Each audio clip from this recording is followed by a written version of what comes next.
וואו, קיבלתי דודה שהגיע אותי עוז מסרטי משני. מה אומר לי? אומר לי שמעון, שמע, יש פה ממרח לימון, קח אותו, תמרח אותו על עוף, תכניס אותו לתנור, אל תשים כלום יותר. 40 דקות בתנור. הביא לי דודה לכנפיים, 10 שקלים. כל המגש הזה, 10 שקלים. בואו נעשה את זה. כאן פשוט.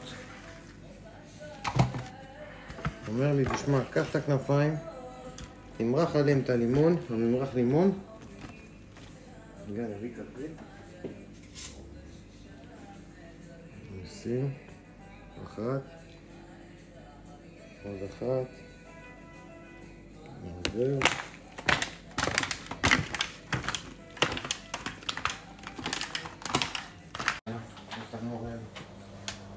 40 דקות בתנור על חום של 200. אחרי שעה בתנור.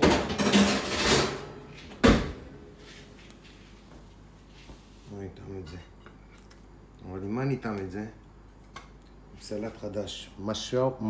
משוואיה. וואי, איזה שם יצא לו.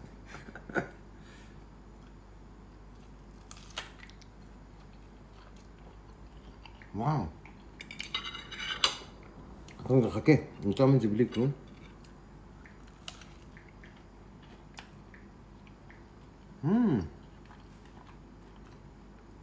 וואלה, עוז, שיחקת אותה.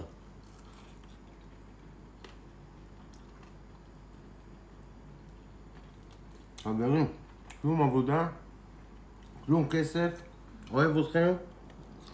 עוז, תודה. אחלה מתכון הבאת לי, שבת מבורכת.